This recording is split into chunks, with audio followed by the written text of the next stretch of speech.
నేడు తెలంగాణ వ్యాప్తంగా రైతు భరోసా విజయోత్సవ సభలు రాష్ట్ర వ్యాప్తంగా 67 లక్షల రైతుల అకౌంట్లో డబ్బులు జమ చేశామని వెల్లడించిన తుమ్మల నాగేశ్వరరావు.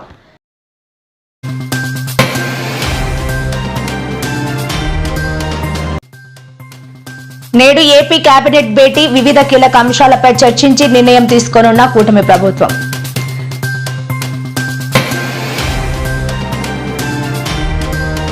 బంగాళాఖాతంలో ఏర్పడిన ఉపరితల ఆవర్తనం ఏపీలో పలు జిల్లాల్లో అతి భారీ వర్షాలు కురిసే అవకాశం ఉన్నట్లు తెలిపిన ఐఎండీ.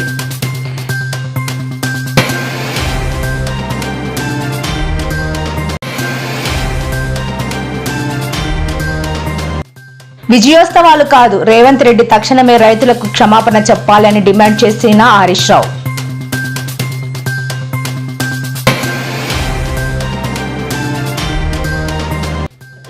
ఆగస్టు 15 నుంచి మహిళలకు ఉచిత బస్సు, అదే రోజున ఆటో డ్రైవర్లకు ఆర్థిక సాయం వెల్లడించిన సీఎం చంద్రబాబు.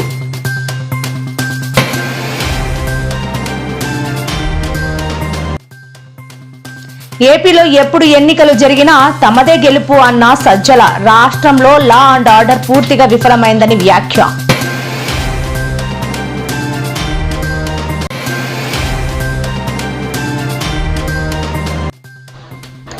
పల్నాడు ఘటనపై జగన్ ట్వీట్ ను ఖండించిన హోంమంత్రి అనిత. వైసీపీ నేతలు రెచ్చగొట్టే వ్యాఖ్యలు చేస్తున్నారని మండిపాటు.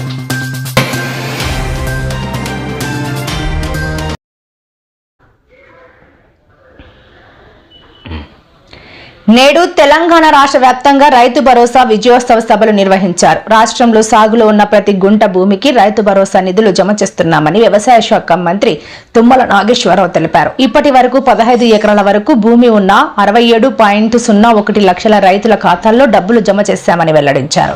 ఇచ్చిన మాట ప్రకారం కేవలం 9 రోజుల్లోనే వానాకాలం రైతు భరోసా నిధుల విడుదల పూర్తి చేయడం రాష్ట్ర చరిత్రలోనే తొలిసారని ప్రజాప్రభుత్వం రికార్డు సృష్టించిందని పేర్కొన్నారు. కోట్ల రూపాయలను మంగళవారం జమ చేసింది కాంగ్రెస్ ప్రభుత్వం. మొత్తంగా 2 రోజుల్లో కలిపి 51.70 లక్షల మందికి సాయం అందించింది. ఎన్నెకరాల భూమి ఉందనే విషయంతో సంబంధం లేకుండా మిగిలిన వారందరికీ మరొక 7 రోజుల్లో ఈ సాయాన్ని విడుదల చేయనున్నట్లు తెలిపింది రాష్ట్ర ప్రభుత్వం. తెలంగాణలో రైతు భరోసా పథకానికి అర్హత కలిగిన రైతుల సంఖ్య 70.11 లక్షలుగా ఉంది. అంటే 2 రోజుల్లోనే వీరిలో 73% రైతులకు పెట్టుబడి సాయం అందింది. మిగతా 27% రైతులకు వారం రోజుల్లో నేరుగా డబ్బులు జమ అవుతాయంటూ ప్రభుత్వ వర్గాలు స్పష్టం చేస్తున్నాయి.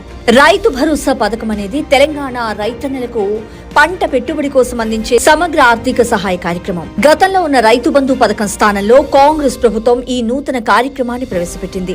ఈ పథకం కింద అర్హులైన రైతులందరికీ మరి ఏడాదికి ఎకరానికి 12,000 రూపాయల చొప్పున ఆర్థిక సాయం అందించేందుకు ఒక బృహత్తర ప్రణాళికను రూపొందించారు.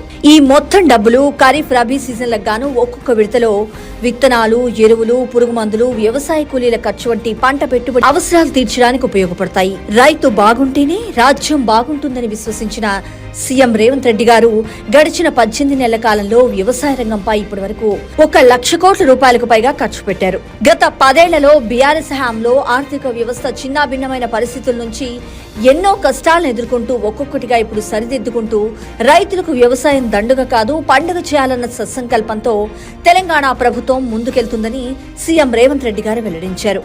ముఖ్యమంత్రి రేవంత్ రెడ్డి గారు తీసుకున్న ఈ వినూత్న నిర్ణయం పట్ల రాష్ట్ర యావత్ రైతాంగం హర్షాన్ని వ్యక్తం చేసినట్లు తెలుస్తోంది.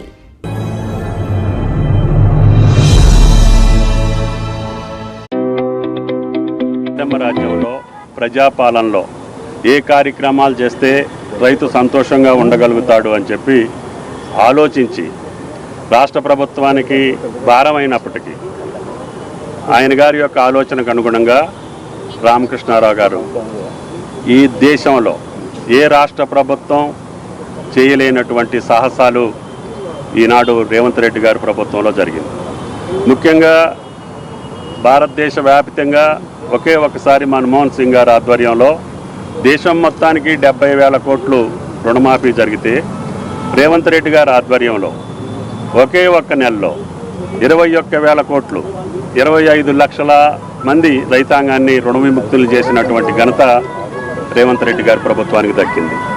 అదే రకంగా పంట పెట్టుబడి కింద 6,000 రూపాయలు ఎకరానికి ప్రతి సీజన్కి, అంటే సంవత్సరానికి 12,000 రూపాయల చొప్పున ఈనాడు ఎప్పుడూ లేనటువంటి విధంగా అతి తక్కువ కాలంలో 9 రోజుల్లో 9,000 కోట్లు రైతుల యొక్క ఖాతాల్లో జమ చేసినటువంటి ఏకైక ప్రభుత్వం. ఈ రోజు వెలగపూడి సచివాలయంలో ముఖ్యమంత్రి అధ్యక్షతన ఆంధ్రప్రదేశ్ రాష్ట్ర మంత్రివర్గ సమావేశం జరిగింది. ఈ సమావేశంలో పలు అంశాలపై మంత్రివర్గం చర్చించి నిర్ణయాలు తీసుకున్నారు. త్వరలో అమలు చేయనున్న అన్నదాత సుఖీభవ పథకానికి సంబంధించిన విధి విధానాలపై చర్చించినట్లు సమాచారం. పవన్ కళ్యాణ్ కూడా హాజరయ్యారు. ఈ నేపథ్యంలోనే ఆయన తల్లి అంజనాదేవి అస్వస్థతకు గురైందంటూ కుటుంబ సభ్యుల నుంచి ఫోన్ కాల్ వచ్చింది. దీంతో పవన్ సీఎం చంద్రబాబుకు సమాచారం ఇచ్చి హుటాహుటిన కేబినెట్ సమావేశం జరుగుతుండగానే హైదరాబాద్ కు బయలుదేరారు.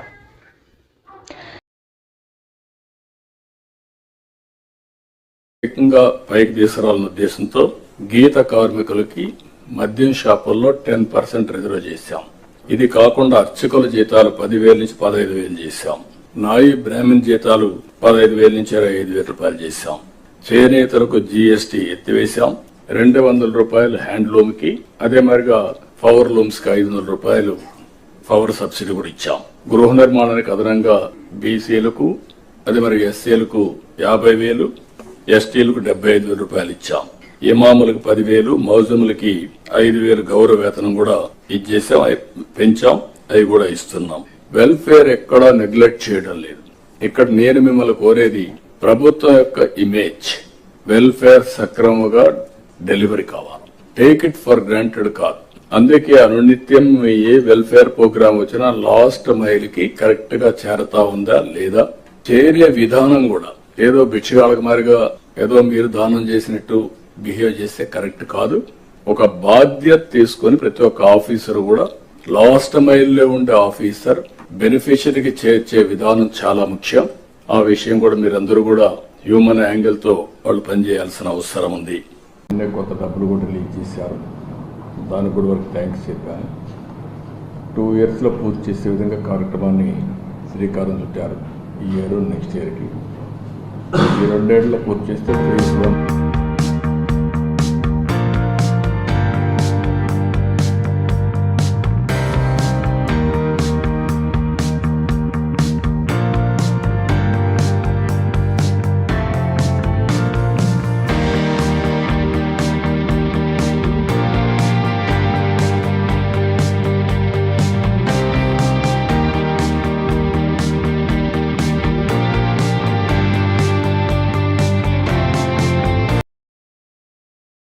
స్థానిక సంస్థల ఎన్నికల ముందు రైతు భరోసా పేరిట ఆడుతున్న డ్రామాలు ఆపి 19 నెలల కాలంలో రైతన్నను అరిగోస పెట్టినందుకు కాంగ్రెస్ ప్రభుత్వం క్షమాపణలు చెప్పాలని మాజీ మంత్రి సిద్దిపేట ఎమ్మెల్యే హరీష్ రావు డిమాండ్ చేశారు. ఎన్నికల మేనిఫెస్టోలో ఎకరాకు 15,000 చొప్పున ఇస్తామని చెప్పి 12,000కి పరిమితం చేయడం మోసం చేయడమే అని ధ్వజమెత్తారు. రైతులను కన్నీళ్లు పెట్టించినందుకు, ఉసురు తీసుకున్నందుకు విజయోత్సవాలు కాదు, క్షమాపణలు చెప్పండి. ఇచ్చిన హామీలు ఇప్పటికైనా అమలు చేయండి అని హరీష్ రావు డిమాండ్ చేశారు. చెరువులకు ఎగబెడతా ఇట్లా అన్నాడా కేసీఆర్ ఎప్పుడన్నా? ఎవరన్నా గాని ఈ రాష్ట్రంలో అది ఎస్సీయా, ఎస్టీయా, బీసీయా, మైనారిటీయా, ఓసీయా,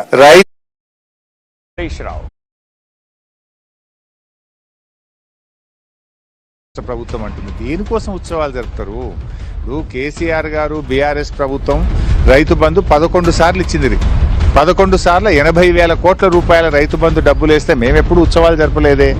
ఇవ్వాలనుకున్నాం, రైతులకు నిజాయితీగా ఇచ్చాం. కరోనా వచ్చినా ఎమ్మెల్యేల, మంత్రుల జీతాలు బంధు పెట్టినాం కానీ రైతు బంధు మాత్రం బీఆర్ఎస్ ప్రభుత్వం ఆపలేదు.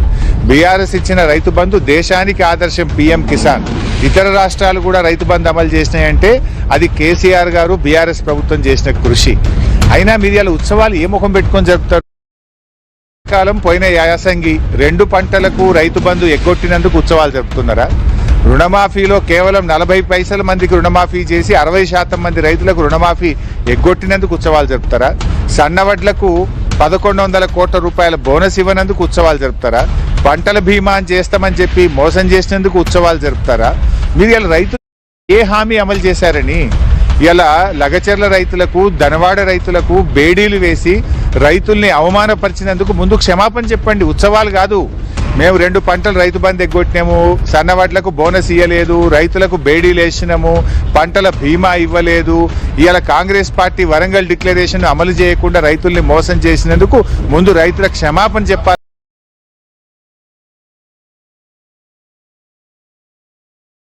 ఈసారి దేశంలోకి ముందే ప్రవేశించి మురిపించిన నైరుతి రుతుపవనాలు ఆ తర్వాత ముఖం చాటేశాయి. దీంతో ప్రజలు వర్షాకాలంలోనూ వేసవి ఉక్కుపోతను అనుభవించారు. ఈ నేపథ్యంలో భారత వాతావరణ శాఖ ఒక చల్లని ప్రకటన చేసింది. మరో 2 రోజుల్లో రుతుపవనాలు దేశమంతటా వ్యాపిస్తాయని పేర్కొంది. దీని ప్రభావంతో ఏపీలోని పలు ప్రాంతాల్లో తేలికపాటి నుంచి ఓ మోస్తారు వర్షాలు పడే అవకాశం ఉందని తెలిపింది. సముద్రం అల్లకల్లోలంగా ఉందని, కాబట్టి మత్స్యకారులు చేపల వేటకు వెళ్లరాదని హెచ్చరికలు జారీ చేసింది. అలాగే ఈ శుక్రవారం ఉత్తర కోస్తాలో భారీ వర్షాలు కురిసే అవకాశం ఉందని తెలిపింది.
తెలంగాణ ఫ్రెంచ్ మధ్య ద్వైపాక్షిక సహకారానికి రాష్ట్ర ప్రభుత్వం సిద్ధంగా ఉందని మంత్రి శ్రీధర్ బాబు తెలిపారు. సచివాలయంలో French chamber of commerce industry ప్రతినిధులతో శ్రీధర్ బాబు సమావేశమయ్యారు. ఈ సందర్భంగా రాష్ట్రంలో పరిశ్రమల ఏర్పాటుకు అనుకూలతలు, ప్రోత్సాహకాలను వివరించారు. ఫ్రెంచ్ కంపెనీలు ఇక్కడికొచ్చేలా చొరవ చూపాలని కోరారు. ఏడాదిన్నరలో రాష్ట్రానికి 3 లక్షల కోట్లు పెట్టుబడులు వచ్చాయని, గతేడాది హైదరాబాద్లో 70 జీసీపీలు ప్రారంభమయ్యాయని తెలిపారు. ఫ్యూచర్ సిటీలో పెట్టుబడులు పెట్టేలా ప్రోత్సహించాలని విజ్ఞప్తి చేశారు.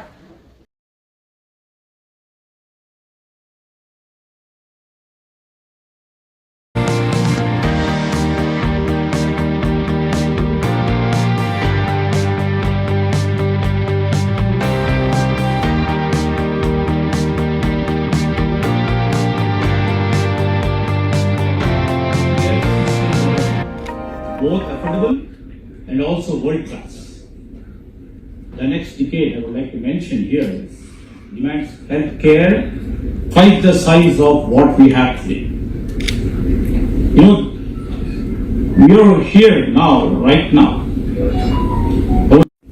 Now we would like to convert the bane into boon of our demographic profile as we quarter the 1/4 of the global population, and the responsibility in all verticals of our governance lies that we have to see this 1/4 of the global population is healthy and more agile, and that's how we have too much of pressure in terms of our medical care first, and massive pressure on hospitals and also doctors and healthcare professionals. As we have noticed, the demand for medicines, hospitals and the trained healthcare professionals will grow multifold in times to come.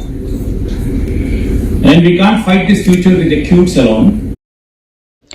Double engine ప్రభుత్వం అధికారంలో ఉంటే రాష్ట్రం ఎలా అభివృద్ధి చెందుతుందో ఏడాది కాలంలోనే చేసి చూపించామని ఆంధ్రప్రదేశ్ ముఖ్యమంత్రి చంద్రబాబు అన్నారు. అమరావతిలో కూటమి ప్రభుత్వం సుపరిపాలనలో తొలి అడుగు పేరిట నిర్వహించిన కార్యక్రమంలో ఆయన ప్రసంగించారు. ఆగస్టు 15 నుంచి మహిళలకు ఉచిత బస్సు ప్రయాణ సౌకర్యం కల్పిస్తామని, అదే రోజున ఆటో డ్రైవర్లకు కూడా ఆర్థిక సహాయం అందిస్తామని హామీ ఇచ్చారు.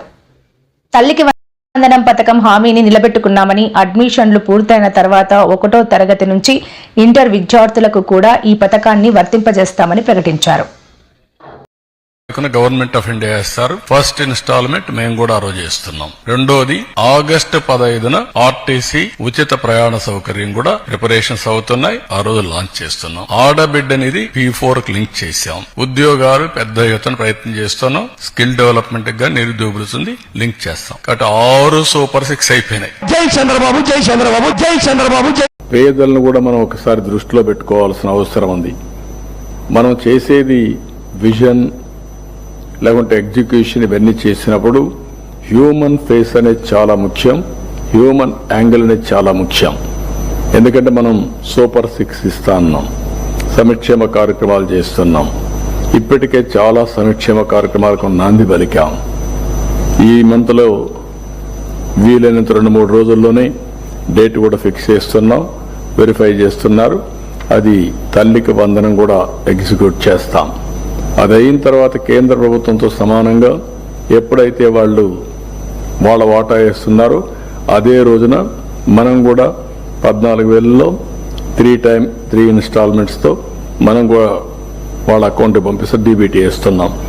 ఇది అయిన తర్వాత August 15th we are executing free bus. మహిళలకు ఏదైతే ప్రామిస్ చేశామో ఫ్రీ బస్ ఇస్తాం. ఈ 3 మనం ఏవైతే ఉన్నాయో ఇవి 2-3 నెలల్లోనే పూర్తవుతాయి. ఇప్పటికే అనేక కార్యక్రమాలు మనం చేశాం. పల్నాడు జిల్లాలో సింగమయ్య అనే వ్యక్తి మృతి చెందిన ఘటనకు సంబంధించి వైఎస్ జగన్మోహన్ రెడ్డి ట్వీట్ చేసిన ట్వీట్పై రాష్ట్ర హోంమంత్రి అనిత ఆగ్రహం వ్యక్తం చేశారు. వైసీపీ ప్రవర్తన దారుణంగా దిగజారిపోయిందని మండిపడ్డారు. జగన్ వ్యాఖ్యలు సమాజంలో హింసను ప్రేరేపించే విధంగా ఉన్నాయని, రాజకీయ నాయకుల మాటలను ప్రజలు నిశితంగా గమనిస్తారని అన్నారు. సొంత పార్టీ కార్యకర్త వాహనం కింద పడితే పట్టించుకోకపోవడం అత్యంత దారుణమైన విషయం. గాయపడిన వ్యక్తిని కనికరం లేకుండా పక్కకు లాగి ముళ్ల పొదల్లో పడేశారు అని మంత్రి అనిత ఆవేదన వ్యక్తం చేశారు.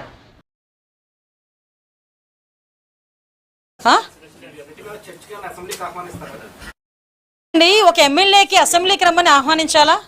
అది బాధ్యత, ఎమ్మెల్యే బాధ్యత. అది టైం ఇస్తే నేను వస్తాను, టైం ఇవ్వకపోతే రానండి. ప్రతి ఎమ్మెల్యేకి ఒక హక్కు ఉంటుంది, ఒక బాధ్యత ఉంటుంది.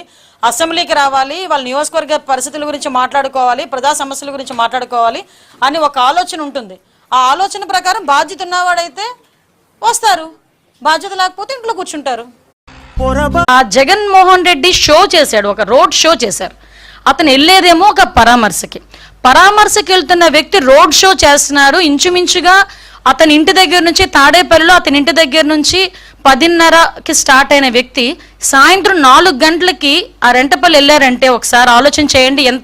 ఎంత స్లోగా మూవ్ అయ్యి ఎంత రోడ్ షో చేసుకుని ఆయన వెళ్ళారో ఒక్కసారి జనాలు కూడా అర్థం చేసుకోవాలి. ఈ నేపథ్యంలో అతను రోడ్ షో చేసుకుంటూ అందరికీ అభివాదాలు చేసుకుంటూ అందరి దగ్గర నవ్వుతూ షేక్ హ్యాండ్లు ఇస్తూ ఆయన వెళ్తూ ఉంటే దారిలోని అతని కార్యకర్త, అతని సింపథైజర్, అంటే వాళ్ళ పార్టీ సింపథైజర్, పార్టీ కార్యకర్త కనీసం వెహికల్కి కింద పడిపోయి టైర్ కింద పడ్డాడు అన్న సంగతి తెలిసి కూడా అతను కనీసం బండి ఆపకుండా ఆ బండిని అలా ఆ పక్కనున్న వ్యక్తిని కనీసం పక్కన తీసి, నేనేమంటానంటే ఆ బండి కింద పడిపోయాడు వ్యక్తి, ఆ వ్యక్తిని తీసి ఇమీడియట్గా 108కో దేనికో ఫోన్ చేసి అంబులెన్స్లో పంపిస్తే కనీసం మనిషి బతికేవాడేమో. ఎంత అంటే దాన్ని ఏ పదాలు ఉపయోగించుకోవాలో కూడా అర్థం కావట్లేదండి. ఎంత నిరంకుశంగా, కనీసం దయ జాలి లేకుండా ఆ వ్యక్తిని అలాగే ఈడ్చి ముళ్ళ పొదల్లో పడేశారు. తర్వాత అతన్ని చూసి పోలీస్ డిపార్ట్మెంట్ వాళ్ళు 108కి ఫోన్ చేసి ఇమీడియట్గా డిపార్ట్మెంట్ వాళ్ళు హాస్పిటల్కి పంపిస్తే హాస్పిటల్కి వెళ్ళిన తర్వాత అతను చనిపోయాడని డాక్టర్స్ చెప్పడం జరిగింది. కనీసం అతను ఆ కార్ కింద పడిన తర్వాత అయినా ఇమీడియట్గా హాస్పిటల్కి పంపించి ఉంటే ఆ మనిషి బతికేవాడు కదా. అంటే ఇంత దారుణంగా, ఇంత దాన్ని ఏమంటారంటే కనీసం జాలి దయ లేకుండా కూడా మనుషులు ఉంటారా? మనిషి జన్మకి ఒక అర్థం ఉంటుంది. దేనంటే ఒక జాలి దయ ఎమోషన్స్ ఇవన్నీ ఉంటాయి. ఏ ఎమోషన్స్ లేని కాకిలా అంటే ఒక కాకి చచ్చిపోతే 100 కాకులు వస్తాయి. ఒక రోడ్డు మీద ఒక కుక్క చచ్చిపోతే 4-5 కుక్కలు వచ్చి కనీసం తీసి పక్కన పెట్టినంత వరకు అక్కడే చుట్టూ తిరుగుతూ అరుస్తూ ఉంటాయి. అలాంటిది సాటి మనిషి, దట్టు వైసీపీ కార్యకర్త, నీ మీటింగ్ గురించి, నీ ర్యాలీ గురించి నువ్వు పిలిస్తే వచ్చినవాడు, దళితుడు, నీ కారు కడ్డంగా నీ కారు టైర్ కింద నలిగిపోతే తీసి హాస్పిటల్కి తీసుకెళ్ళగలిగే లేనంత దౌర్భాగ్యమైన పరిస్థితిలో ఈరోజు జగన్మోహన్ రెడ్డి ఉన్నాడా? ఆంధ్రప్రదేశ్లో ఎప్పుడు ఎన్నికలు జరిగినా వైసీపీ రికార్డు స్థాయి మెజార్టీతో విజయం సాధిస్తుందని, ఈ విషయంపై ప్రజల్లోనూ పార్టీ శ్రేణుల్లోనూ బలమైన నమ్మకం ఉందని వైసీపీ నేత సజ్జల రామకృష్ణారెడ్డి అన్నారు. తాడేపల్లిలోని వైసీపీ కేంద్ర కార్యాలయంలో జరిగిన పార్టీ పంచాయతీరాజ్ విభాగం రాష్ట్ర స్థాయి సమావేశంలో ఆయన పాల్గొన్నారు. ఈ సందర్భంగా సజ్జల మాట్లాడుతూ రెడ్ బుక్ రాజ్యాంగం అంటూ ఎన్ని రకాలుగా ఇబ్బందులు పెట్టినా ప్రజల మద్దతు తమకే ఉంటుందని ఆయన విశ్వాసం వ్యక్తం చేశారు. సామాన్యులు కూడా దీనివల్ల ఇబ్బందులు పడుతున్నారని, పాలన పూర్తిగా గాడి తప్పిందని అన్నారు.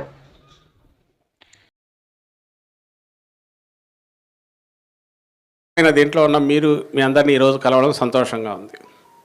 మనకు ఎంత ఘనమైన విజయం అసెంబ్లీ ఎన్నికల్లో దక్కిందో దానికి మించి స్థానిక సంస్థల ఎన్నికల్లో ప్రజలు మనకు పట్టం కట్టారు. మీ అందరూ అంతగా నిలబడ్డారు గట్టిగా. దానికోసం పార్టీ తరఫున సర్పంచుల స్థాయిలో ఏదైతేమి ఎంపీటీసీలు, జెడ్పీటీసీలు ఇవన్నీ కూడా అంతా 80 మున్సిపల్ ఎన్నికలు 80-90% మధ్యనే మన విజయం. బహుశా చరిత్రలో అరుదైన విజయం అది. అంటే ఎంటైర్ స్టేట్ కంప్లీట్ అసెంబ్లీ దగ్గర నుంచి కింది వరకు మొత్తం వైఎస్ఆర్సీసీ తప్ప ప్రతిపక్షం అనేది లేకుండా ఇదైంది. అయితే రకరకాల కారణాల వల్ల అదే మనకు ఇబ్బంది కూడా క్రియేట్ చేసింది. ఎందుకంటే మనమే ఎక్కువ ఎక్స్పోజర్, ఎక్కడ పోయినా మనమే ప్రాబ్లమ్స్ మీరే ఫేస్ చేయాల్సి వచ్చింది కింద. నెక్స్ట్ దీన్ని సంస్థాగతంగా మనం బలపడము, అలాగే మనం నెక్స్ట్ అధికారం లేకొచ్చినాక మీ విభాగం కానీ స్థానిక సంస్థల ద్వారా మనకు దక్కిన అధికారాలను, మనకున్న అవకాశాలను మన నాయకత్వం స్థానిక సంస్థల ద్వారా చేయదగ్గ పనులు పూర్తి స్థాయిలో ప్రజలకు ఉపయోగపడే రకంగా, at the same time party కూడా ఉపయోగపడే రకంగా మీ నాయకత్వం మరింత పటిష్టమయ్యేలాగా స్థానిక సంస్థల్లో ఎవరైతే ప్రజాప్రతినిధులు ఉంటారో వాళ్ళు చేసే దిశగానే గట్టిగా ఆలోచనలు సాగుతున్నాయి. అందులో భాగంగానే గతంలో లేని ప్రాముఖ్యత దీనికి ఇవ్వాలనేది అధ్యక్షులు నిర్ణయించారు. పంచాయతీరాజ్ విభాగము ఈ 4 ఏళ్లలో మనం వచ్చే ఎన్నికలు ఎప్పుడు వస్తే అప్పుడు దానికి ప్రిపేర్ కావడంలో, వచ్చిన తర్వాత ఎఫెక్టివ్గా చట్టాన్ని ఉపయోగించుకోవడం, పంచాయతీరాజ్ చట్టాన్ని, అది పార్టీ ఇంతకుముందు అన్నట్టు అది రాష్ట్రానికి ఉపయోగపడాలా, ప్రజలకు ఉపయోగపడాలా, పార్టీ కూడా సంస్థాగతంగా ఉపయోగపడాలా. మీ నాయకత్వం మరింత బలం కావాలా, పరిపుష్టం కావాలా. అటువైపు నుంచి ఎంత గట్టిగా తప్పుడు కేసులు పెట్టో, అక్రమంగా కేసులు పెట్టి వేధించి కక్ష సాధింపు చర్యలో ఈ రెడ్ బుక్ రాజ్యాంగం అని ఒకటి టైటిల్ తీసుకొని వాళ్ళు చేస్తున్నా నిరంకుశంగా ఇచ్చేసి వాళ్ళు ఎంత తోసే కొద్దీ అంత బలంగా తన్నుకొని పార్టీ కార్యకర్తలు, నాయకులు మొత్తం కలెక్టివ్గా ముందుకు రావడం. ఏదైతే సంవత్సరం తిరిగేసరికి ఈరోజు ఎన్నికలు జరిపినా, ఎప్పుడు జరిగినా ఏ రకమైన రిజల్ట్ వస్తాయనేది గోడ మీద రాసినట్టు స్పష్టంగా కనిపిస్తోంది. మళ్ళీ థంపింగ్ మెజారిటీతో జగన్మోహన్ రెడ్డి గారు మళ్ళీ ముఖ్యమంత్రి అవుతారనేది. సికింద్రాబాద్ ఉజ్జయిని మహంకాళి బోనాల జాతర ఉత్సవాలపై ఇన్ఛార్జ్ మంత్రి పొన్నం ప్రభాకర్ ఈ రోజు సమావేశం నిర్వహించారు. అమ్మవారి బోనాల ఉత్సవాల్లో ఎలాంటి ఇబ్బందులు లేకుండా తీసుకోవాల్సిన జాగ్రత్త చర్యలపై సమావేశంలో చర్చించారు. చారిత్రాత్మకమైన ఉజ్జయిని మహంకాళి అమ్మవారి బోనాల ఉత్సవాలు రాజకీయాలకు అతీతంగా చేసుకుందామని పిలుపునిచ్చారు. ప్రభుత్వం పక్షాన ఎన్ని కార్యక్రమాలు చేపట్టినా స్థానికుల సహకారం లేకపోతే విజయవంతం కాదన్నారు. గత సంవత్సరం ఏమైనా పొరపాటు జరిగితే సమీక్షించుకొని మరిన్ని ఏర్పాట్లు చేయడానికి ఈ సమీక్ష ఏర్పాట్లు చేసినట్లు తెలిపారు.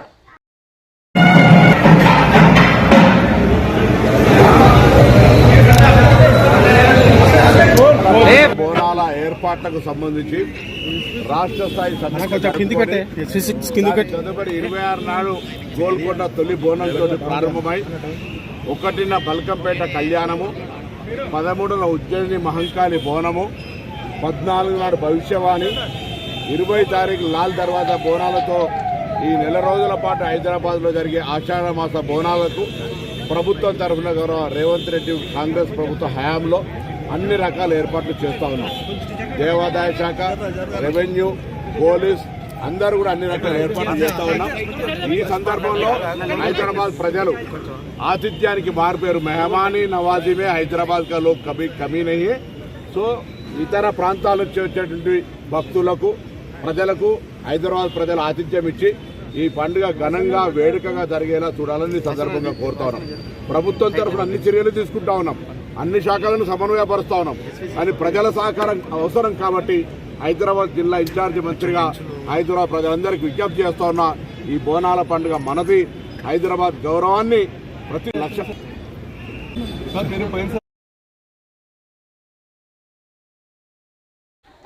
వైఎస్ జగన్ పై మరో కేసు నమోదైంది. నల్లపాడు పిఎస్ లో విచారణకు రావాలని నోటీసుల్లో పేర్కొన్నారు. వైఎస్ జగన్ పర్యటనకు సంబంధించిన మరో సంచలన ఘటన వెలుగులోకి వచ్చింది. తెల్లాజర్ల మధు అనే యువకుడు అకస్మాత్తుగా కళ్ళు తిరిగి పడిపోవడంతో స్థానిక ప్రైవేట్ ఆసుపత్రికి తరలించారు. దీంతో అతనికి బ్రెయిన్ స్ట్రోక్ వచ్చిందని వైద్యులు నిర్ధారించారు. మార్గంలో ఉన్న అంబులెన్స్ లో ఆ యువకుడు ప్రాణాపాయ స్థితిలో ఉన్నారు. అతనికి వెంటనే అత్యవసర వైద్యం అందించాల్సి ఉంది. దాదాపు గంటకు పైగా ట్రాఫిక్ లో అంబులెన్స్ నిలిచిపోయినట్లు సమాచారం. ఈ ఘటనపై తీవ్ర విమర్శలు వెల్లువెత్తుతున్నాయి. టాటా సఫారీ వెహికల్, అది కాన్వాయ్ భాగం కాదు, ఒక ప్రైవేట్ వెహికల్. దాంట్లో తగిలి కిందకి పడిపోయారు. దానిపైన ఆ వెహికల్ షోల్డర్లో ఎక్కడం జరిగింది. ఎవరు చనిపోయారో సింగయ్య, మన ఎక్సీఎం గారు వెహికల్ ఫార్చునర్ వెహికల్ వీల్ కిందకి వాళ్ళు పడిపోవడం, దాని వెహికల్ టైర్ ఎక్కుతున్నట్టు ఒక వీడియో మనకి గారు పెర్నాని